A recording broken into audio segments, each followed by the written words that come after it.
ಅಷ್ಟೇ ಸಾಮರಸ್ಯದ ನೆಲೆವೀಡು ಶರಣಬಸವೇಶ್ವರ ಕಾಜಾ ಬಂದೇನ ವಾಜ, ಒಂದ್ ಕಡೆ ಶರಣಬಸವೇಶ್ವರ ಮಹಾದಾಸು, ಇನ್ನೊಂದ್ ಕಡೆ ಕಾಜಾ ಬಂದೇನ ಸೂಫಿ ಸಂತರು.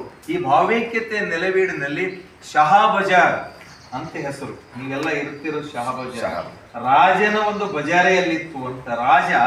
ರಾಜನಿಗಾಗಿ ಒಂದು ಬಜಾರೆ ಅಲ್ಲಿ, ಅಂದ್ರೆ ರಾಜ ರಾಣಿಯರು ಅಲ್ಲೆಲ್ಲ ಬಂದು ಬಜಾರ, ಮಿಲಿಟರಿ ಸೈನಿಕರು, ಈ ರೀತಿಯಾದಂತ ಅದಕ್ಕೆ ಶಾ ಬಜಾರ ಅಂತ ಕರೆದ್ರು. ಸುಲ್ತಾನ್ಪುರ್ ಅಂತ ಬರ್ತದೆ, ಸುಲ್ತಾನ್ಪುರ್ ಅಂತ ಬರ್ತದೆ.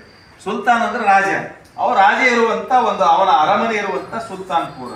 ಈಗ ಅದು ಸುಲ್ತಾನ್ಪುರ್ ಆಗ್ಯದ. ಸುಲ್ತಾನ್ ಅಂದ್ರೆ ಕಿಂಗ್. ಹೀಗೆ ಶಾ ಬಜಾರ್ ರಾಜನ ಬಜಾರ್, ಅದು ಮಾರುಕಟ್ಟೆ.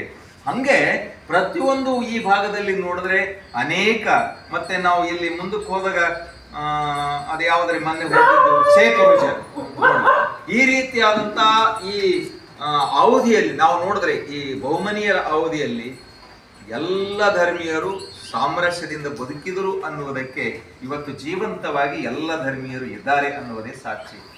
ಒಂದು ಕಡೆ ಎಲ್ಲ ಧರ್ಮೀಯರಿಗೆ ಪ್ರೋತ್ಸಾಹ ಕೊಟ್ಟಂಥವರು ವಿಜಯನಗರ ಸಾಮ್ರಾಜ್ಯದ ಅರಸರುಗಳು ಮತ್ತು ರಾಷ್ಟ್ರಕೂಟರಂತೂ ನಮ್ಮ ಮಳಖೇಡದಲ್ಲಿ ರಾಷ್ಟ್ರಕೂಟರು ರಾಜಧಾನಿಯಾಗಿ ಮಾಡಿಕೊಂಡಂತ ರಾಷ್ಟ್ರಕೂಟರ ಅರಸರು. ಆಮೇಲೆ ಇಡೀ ಭಾರತವನ್ನ ಆಳಿದಂಥವ್ರು. ಇವತ್ತೇನು ಡೆಲ್ಲಿ ಸ್ಥಾನದ ಹಂಗೆ ನಮ್ಮ ಮಾನ್ಯ ಕೇಟ ಇತ್ತು ಅವಾಗಿನ